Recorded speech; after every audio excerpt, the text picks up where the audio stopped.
I am Nic Rohloff. This is the Heat Report by Chat Sports on trade deadline day, as the biggest news and domino for the Miami Heat fell last evening when the Heat traded Jimmy Butler to the Golden State Warriors. On today's show, we're going to look at the latest rumors for Miami, because I do still think moves will be made by Pat Riley before the 3 p.m. Eastern Time deadline today. But let's talk about it. Butler full trade details to this point of filming. This deal might get expanded.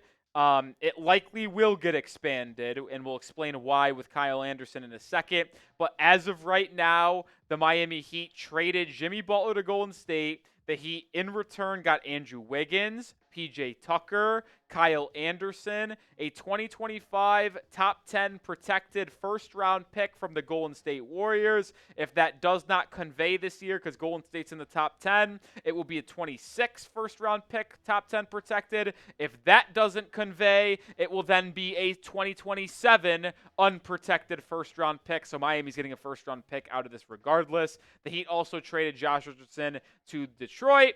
And the intriguing part of this all is that the Heat bypassed acquiring Dennis Schroeder in this deal and ultimately rerouted him to the Utah Jazz to get PJ Tucker. There's some buzz out there that the Heat also included the 2031 pick swap that they have with Indiana in the second round, a part of that deal. I don't understand why they would have to attach a second-round pick to Schroeder to get Tucker, who's also an expiring, but that is the full trade at this point.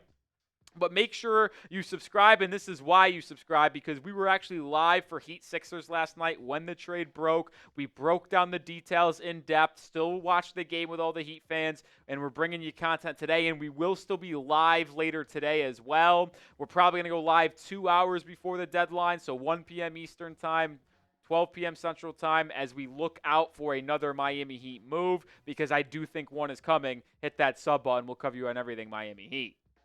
Okay, so the reason why I think and truly do believe another move is coming from Miami is because they clearly do not want Kyle Anderson. You look at the cap info from the Heat side of things, getting Bobby Marks in the mix here, who's just excellent for ESPN. I'm fine with the Wiggins contract. I think a player of his caliber, that's a fine contract. I know Miami didn't want to run through that 26-27 season, but $30 million is manageable. It's a player option, and who knows, if Wiggins plays really well in Miami the rest of the season and then balls out next year as well for the Heat, maybe he opts out and tries to get a bigger contract and you have that flexibility, or he's so good you try to extend him. So the Heat have options in that regard. PJ Tucker's an $11.5 million expiring contract this season. Schroeder would have been $13 million expiring, by the way. But the Kyle Anderson part is the most important here. He's $8.8 million right now, $9.2 million next season, and then in 26-27, $9.7 million. But you see the key part right here.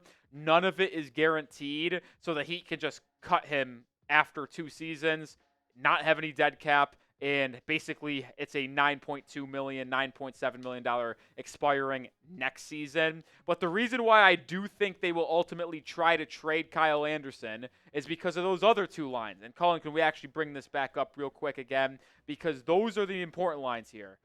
They are $7.8 million above the luxury tax, $3.1 million above the first apron. So they're almost out of the first apron, and they're almost under the luxury tax.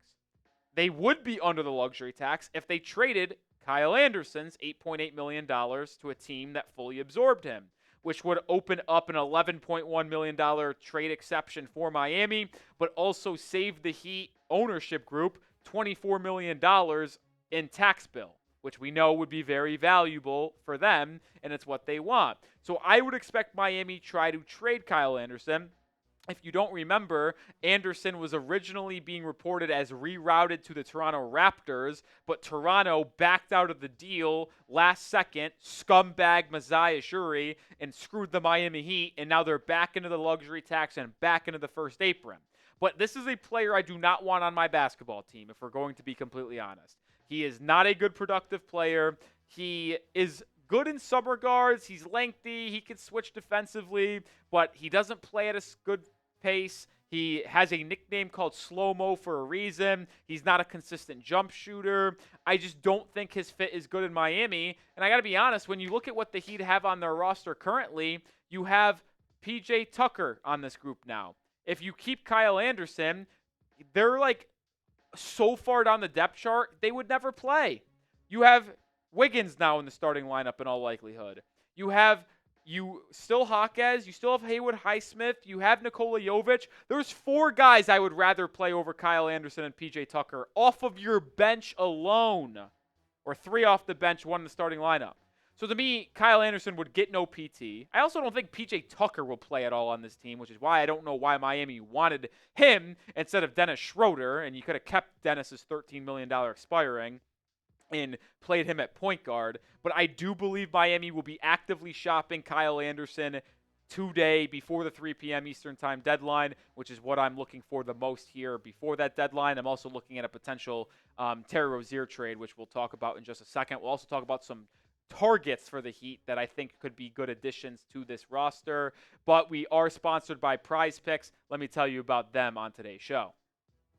We are sponsored by PrizePicks, the #1 daily fantasy sports platform in North America. And make sure you get in on the action for the final game of the football season because you won't get to do football PrizePicks for quite a while.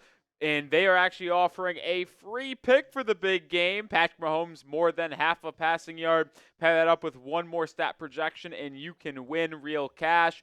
PrizePicks is the best place to get in on real money sports action with over 10 million members on the platform. PrizePicks also offers weekly promotions that can lead to big payouts like Taco Tuesday each Tuesday.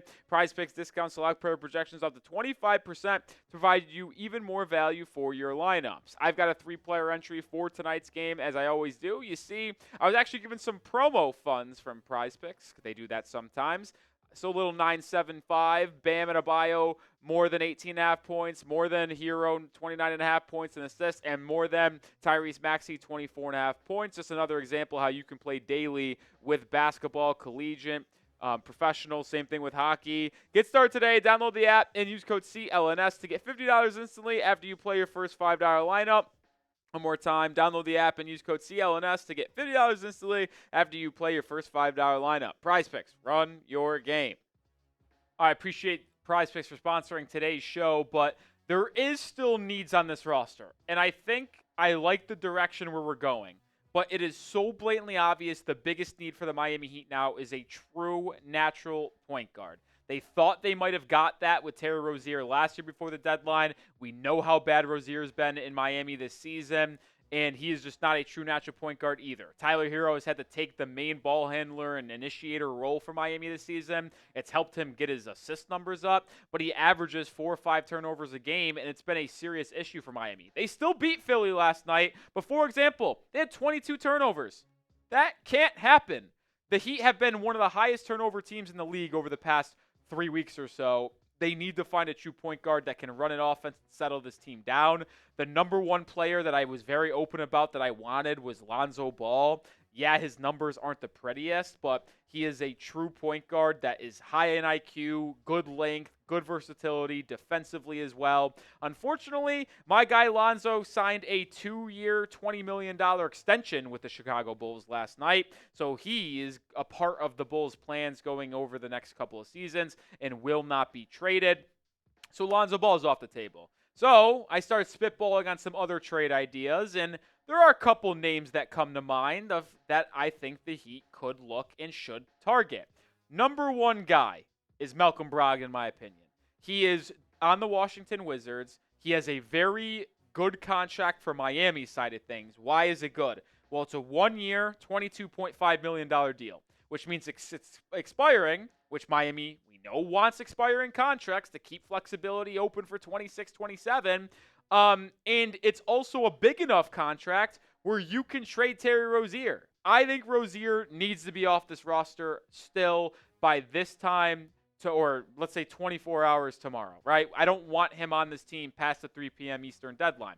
He needs to go. So you can go Rozier and maybe a second-round pick to Washington to get Malcolm Brogdon. You save $2 million this season. He comes off the books. Rozier's under contract for one more season.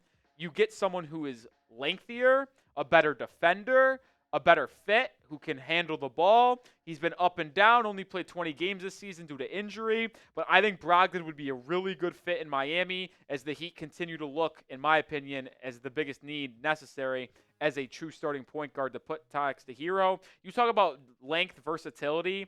Brogdon at the 1, Herro at the 2, Wiggins at the 3, Bam at the 4, Clout at the 5, Jovic, Highsmith, Duncan coming off the bench. Yeah, that's pretty intriguing if you're asking me. Another interesting target could be Tre Jones. Now, Jones is someone who started the past 2 seasons for San Antonio, and then after the Spurs acquired Chris Paul in free agency, and then they obviously made the blockbuster to get De'Aaron Fox, Tre Jones got traded in that 3-team deal to Chicago. It's been widely reported that the Bulls could still look to move off of Tre Jones to get more draft capital back.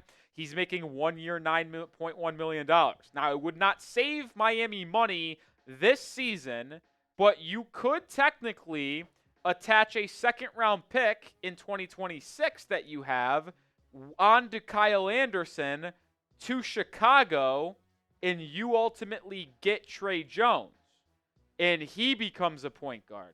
Now, you wouldn't be moving off of Terry Rozier in this potential deal, and you'd have to figure out your starting point guard. Would it still be Duncan and Herro in the backcourt, or would you start Tre Jones, who has experience? He averaged 6 assists over the past 2 seasons. He's not a good three-point shooter. He does most of his work inside the arc, but he's a 1 year, $9.1 million deal, so he's an expiring contract. That's appeasing to me. You get rid of Kyle Anderson as well. Like I mentioned, you don't get underneath the tax, but I think Tre Jones is an intriguing basketball fit. He could run an offense, that's for sure. He's not big. You see at 6'1", so the defensive questions would be there. But, I mean, it can't be worse than Duncan Robinson. It can't be worse than Terry Rozier either in the backcourt defensively. So Tre Jones is someone that I think Miami might take a look at. I would rank Brogdon number 1, Tre Jones probably number 2 in terms of point guard trade targets before the deadline passes later today. A name that fans have asked about, Marcus Smart. He has 2 years, $20 million left on his deal. Could you send Rozier to Memphis for Marcus Smart? I'm not sure if Memphis would do that. I'm not sure why they would do that, but I would prefer Marcus Smart's fit in Miami over Terry Rozier's as a defensive point guard / catch and shoot 3-point guy. We'll ultimately see.